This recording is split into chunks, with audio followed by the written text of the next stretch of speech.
በስመ አብ ወወልድ ወመንፈስ ቅዱስ አሐዱ አምላክ አሜን። ብሩካን የእግዚአብሔር ልጆች በክርስቶስ ደም የተቀደሳችሁ መስቀል ላይ ዕዳ ሲከፍል ዕዳ የከፈለላችሁ የእግዚአብሔር ልጆች ተብላችሁ ትጠሩ ዘንድ አብ እንዲህ ያለው ፍቅር የሰጣችሁ በሰማያት የምትኖር አቡነ ዘበሰማያት ለማለት የታደላችሁ የዓመተ ሰላም የዓመተ ምሕረት ልጆች ሁላችሁ እንደምንቆያችሁ ሁሉን የሚችል አምላክ ጌታ መድኃኒታችን ኢየሱስ ክርስቶስ ከሰማያዊ አባቱ ከአብ ከሕያው መንፈሱ ጋር በአንድነቱ በሦስትነቱ ተወደደ ተመሰገነ ይሁን። እግዚአብሔር ብሩካን ቅድስት ሀገር ኢየሩሳሌም መሄድ ትፈልጋላችሁ? ወደ ቤተሰቦቻችሁ መላክ እስቲ አስቡበት። ወደ ገና ላይ ለ10 ቀን ጉዞ አዘጋጅተናል። ቀራንዮ ኢየሩሳሌም ጋር አብረን ብንሄድ ብንጸልይ የተቀደሰችውን ሀገር ብንመለከት የጌታን ፍቅር በቤታችንን ሀገር አይተን ብንመጣ ወላጆቻችን ቢመርቁን በደንብ አስቡበት። እስቲ አሳውቁ። 9114138 ስልኬ እንዴት እንደምንሄድ በጠቃ እሰጣችኋለሁ። እግዚአብሔር እናንተን ቤታችሁን ይባርክ። ቅዱስ ዳዊት ከተናገረው በጣም አስገራሚ ከሆነው አንድ ቃል እንወስዳለን። መዝሙር 94 ቁጥር 9 ላይ ጆሮን የተከለው አይሰማምን የሚለው እንወስዳለን። ምን ትላላችሁ? ጆሮን የተከለ እግዚአብሔር አይሰማም? ምንድን ነው የምታምኑት በልባችሁ? ወንድሜ ምን ታምናለህ በልብ? ይህን ጆሮ የሰራ እግዚአብሔር አይሰማም? ይህንን ጆሮ የሰራለሽ እህቴ አይሰማም እግዚአብሔር? የልጆቻችንን ጮት የምንሰማ ወላጆች፣ ውድቅ ሲሉ እኔ ልሰበር እኔ ልውደቅ አፈር ይብላኝ የምንል ወላጆች፣ የልጆቻችንን ድምፅ የምንሰማ እኛ ጆሮ ያለን እኛ እየሰማን እግዚአብሔር አይሰማም? ይህን ጥያቄ ሁልጊዜ ለልባችን መጠየቅ አለብን። የሰው ልጅ ከበደሉ በላይ ትልቁ በደሉ እግዚአብሔር ላይ መዋሸት ነው። እግዚአብሔር ላይ ይዋሻል፣ ሰማይ ላይ ይዋሻል። መቼ ሰምቶኝ ያውቃል? መቼ ሰማኝ ይላል። እግዚአብሔር ረሳኝ ረስቶኛል ትላለች። መቼ አይቶኝ ያውቃል? መቼ ተመለከተኝ? እርግጥ ነው እንደዚህ የሚሉበት ሰዎች በቂ ምክንያት ይኖራቸዋል። ማለታቸው ልክ ባይሆንም ጨክነን አንፈርድባቸው።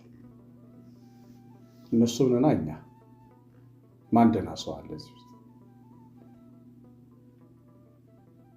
ግን እግዚአብሔር እኛ እንደምናስበው ግን አይደለም። ቅዱስ አምላካችን የእስራኤል አምላክ እንደዚህ አይደለም። በኦሪት ዘጸአት መጽሐፍ ምዕራፍ 2 ቁጥር 24 ላይ እግዚአብሔር የልቅሷቸውን ድምፅ ሰማ። እግዚአብሔርም ከአብርሃምና ከይስሐቅ ከያዕቆብ ጋር ያደረገውን ቃል ኪዳን አሰበ። እግዚአብሔርን የእስራኤል ልጆች አየ። እነዚህ 3 ቃላት አስገራሚ ናቸው።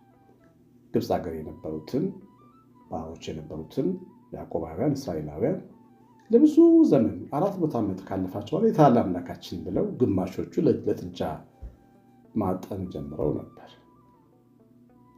አምላክ ቢኖረንማ ኖሮ ባሮች አንሆንም ነበረ፣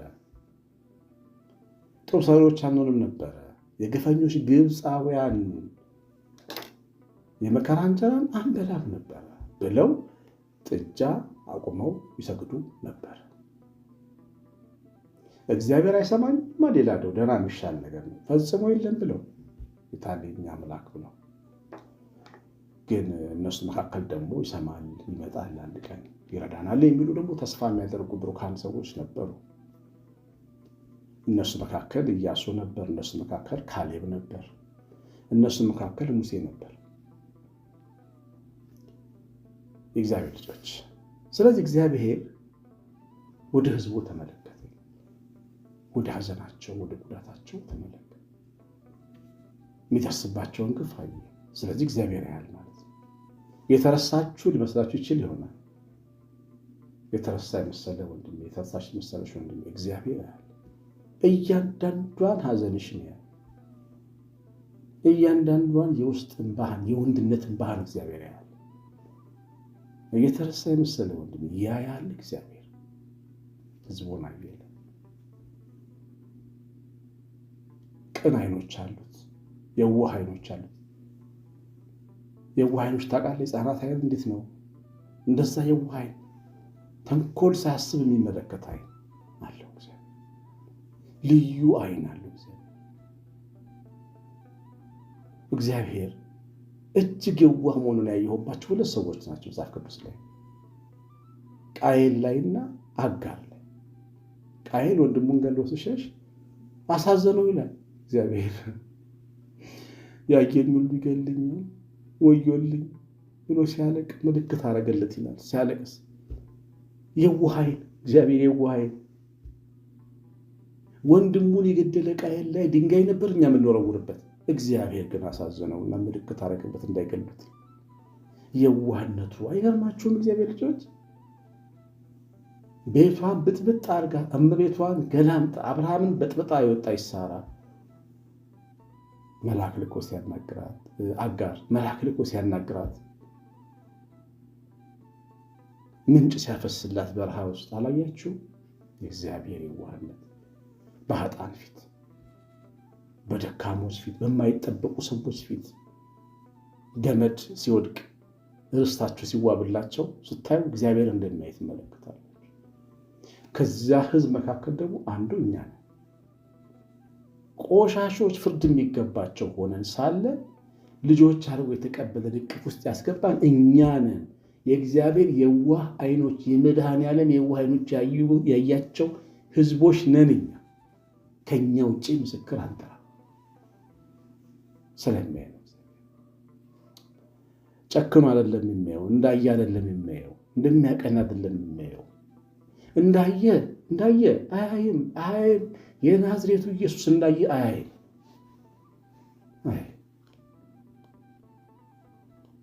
ጌታ ያቺ ሴት በነካችው ጊዜ ሉቃስ 8 ላይ ማነው የነካኝ ሲል ስምዖን ጴጥሮስ ቸኮል ብሎ ይሄ ሁሉ ሰው እያጋፋህ ምናምን ብሎ ተገበዘ። የስምዖን ጴጥሮስ ሀሳብ ግብዝነት ነው። ከአንተ ነው ይሻላሉ የሚል እውቀት ይመስላል። ለምን እንዲህ ትናገረኛለህ አለ። እያየ አላየው። የለም የሆነ ሰው ነክቶኛል፣ ከኔ ኃይል ወጥቷል። ለስምዖን ጴጥሮስ ግብዝነት የተሞላ መልስ አልሰጠም። እያየ ለዛ ደግሞ ለፈሪሳዩ ስምዖን እንጀራ ለጋበዘው ሰውዬም እንደዚሁ በልብ ውስጥ ያለውን ክፋት፣ ንቀት አልመለሰለም። ለምን? ጌታ የዋህ ነው። እኔ የዋህ በልቤም ትሑት ነኝ አለ። የዋህ አይኖች ስላሉት በክፉ አይመለስም። የለማ። ስለዚህ እግዚአብሔር ይመለከታል፣ እግዚአብሔር ያስባል። አብርሃምን፣ ይስሐቅን፣ ያዕቆብን አስቦ እነዚያን ሰዎች የተመለከተው እንግዲህ ጥጃ ስለሚያመልኩ ትቷቸው ነበር የሚቀረው ግብፅ ሀገር። አባቶቻቸውና ኪዳኑን ግን አሰበ። ጌታችን ኢየሱስ ክርስቶስና ታማኝ ኪዳኑ ታስቦ ነው ቤተክርስቲያን ጸንታ የቆመችው። መስቀል ላይ ቆሞ የገባው ያ ኪዳን የሚሰሩትን አያውቁም የቀበላቸው ያሉ ጩኸት፣ የፈሰሰው ደም፣ ያ ይቅርታ ቤተክርስቲያንን ሸፈነ፣ ጠበቃት። እኛን ኃጢአተኛ ሕዝቦችን አቆመ። ኪዳኑ አዲሱ ኪዳን፣ የደሙ ኪዳን፣ እሱን አሰበ። ቅዳሴያችን እንላለን። ይሄ አንድ ልጅ የጌታችን የመድኃኒታችን ኢየሱስ ደም ይኸው በቃኝ ከማይል መበደል፣ መክሰስ፣ መፈተን በቃኝ ከማይለው ጠላት ያድነኝ ብለን እንጸልያለን። ደሙ ፊት ቆመ። ያን ኪዳን እግዚአብሔር እያሰበ ጌታችን እያሰበ ሲያስበው ማይታለፍ ነው። ያ እግዚአብሔር ያስበናል። እኛ ክርስቲያኖችን ሁልጊዜ ያስበናል። ደሙን፣ ሞቱን፣ ሕማሙን ሁሉ ያስባል ጌታችን ክርስቶስ። ለእኛ ነው የከፈለው። ዋጋ አለን፣ ዋጋ አለን። ያን ያስባል።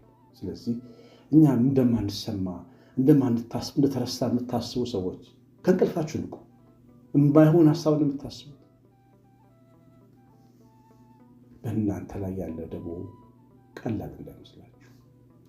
ገነት የሚከፈትለት የምትገለባበት የኪሩቤል ሰይፍ የተከፈተችለት ደም ነው ይላችሁ ላይ ያለው። ደሙ ያልነካው ክርስቲያን እዚህ ውስጥ የለም። ተራ ሰዎች አይደላችሁ። ቤት ውስጥ በሚኖረው ጉድለት፣ መንገድ ላይ በሚገጥም ፈተና አትለኩት ክብራችሁ። የእግዚአብሔርን ፍቅር አታውቃሉ። እግዚአብሔር ያንን ይመለከታል፣ ያስባል። ደግሞ እግዚአብሔር ጩኸታቸውን ሰማ እንዳለ ይሰማል። በደንብ ነው የሚሰማው። እኛ ማንሰማውንም ጭምር ነው የሚሰማው። ይገርማቸዋል። እኛ የማንሰማውን ሰማ። ዳንኤል በስተ ምስራቅ ቆሞ ሲጸልይ ቤተ መንግስት ግን ይመከርበት ነበር። አጋንንትን ለመዋጋት እግዚአብሔር ሚካኤልና ገብርኤል ላከ በሰማይ ላይ። እኛም ማናየውን ያያል፣ እኛም ማናየውን ይሰማል። እኛም አንሰማው። እግዚአብሔር ይመስገን እንኳን አልሰማ የጠላትን ምክር ምን ሊደርስብን እንደሆነ አናውቅም። እግዚአብሔር ግን በምክሩ ይመልሰዋል። ለምን? የሚሰማ አምላክ አለ። በደንብ የሚሰማ አምላክ። ጸሎታችሁን አታቋርጡ። ጭቅጭቅ አርጉት። ነግሮናል። ጨቅጭቁኝ ብሎናል። ጨቅጭቁኝ። እንደዛች ሴት እንጀራ አለቀብኝ ብለው በርን የሚያንኳኩ ጎረቤቶች ፍረድልኝ የሌት ጠዋትና ማታ እንደምትጮህ እንደዛች ሴት ጨቅጭቁኝ አታቋርጡ ብሏል። እስክታምኑ ድረስ አልይባል። ጸሎት አቋርጦ መጽሐፍ ከድኖ ቤተክርስቲያን ቀርቶ ረድኤት የለም በፍጹም። ተነሱና ሄዱ። ከነገ ጀምሮ ጸሎታችሁ አደባባይ ላይ ቆሙ። ይሰማ አምላክ አለ። እናንተን ብቻ በእናንተ አልተጀመረም እግዚአብሔር አለመስማት። እንኳን እናንተን ያላመኑትን እንኳን ይሰማል እግዚአብሔር። አጋንንትን እንኳን ሰምቷል። በጌርጌሴኖን መቃብር ሉቃስ 8 ናበው። በጌርጌሴኖን መቃብር አጋንንትን ጸሎታቸውን ሰምቶ በእሪያዎች ላይ እንዲደርስ ሲሉት እሪያዎች ላይ አድረው ገብተው ፈቀደላቸው። እንኳን ልጆቹ ሰይጣናትን እንኳን ሰምቷል። ጌታ ኢየሱስ ምን ያህል ቸር እንደሆነ ተመልከቱ። ምን ነካችሁ ታዲያ? አይሰማችሁ ይመስላችሁ? ምን ነካችሁ? እግዚአብሔር ተናግሮናል፣ ደውሎብናል። ደውሎ ዛሬ አይሰማም የምትሉ ሰዎች ጸሎታችሁን ቀጥሉ። አንዳንዴ ልትሰሙ ስትሉ ነው ጠላት የሚያቋርጣችሁ ጸሎታችሁ ነው። ልትሰሙ ስትሉ 5ቱ ሰንፌቶች ሙሽራው ሊመጣ ትንሽ ሰዓት ሲቀረው የተኙት ጠብቀዋል እኮ መብራት እያበሩ። ትንሽ ሰዓት ሲቀረው ተኝተው መብራቱ አለቀ እና ጠላት እንዳታልላችሁ። የሚሰማ የሚያይ የሚያውቅ የሚመለከት የሚያስብ አምላክ አለ ሰማይ ላይ። ከምስጋና አምላክ አለ፣ ደግ አምላክ አለ፣ ቸርነቱን ያበዛል። ከምስጋና ይግባው። እግዚአብሔር ቸርነትነታችን የእመቤታችን ረድኤት በረከት የመላእክት ጥበቃ አብሮን ይሁን። መንፈስ ቅዱስ ይቀድሳችሁ። በዚህ ቃል እንደተማራችሁ ኮሜንት አድርጉ፣ ጻፉ፣ ላይክ በተኑ ተጫኑ። ይሄ ማለት አገለገላችሁ ማለት ነው። አብራችሁ ወደ እስራኤል ሀገር መሄድ ብትፈልጉም ስልኬ ላይ ደውሉልኝ፣ አሳውቁኝ። ቄስ አሸናፊ ገብረማርያም ነኝ። ሰላም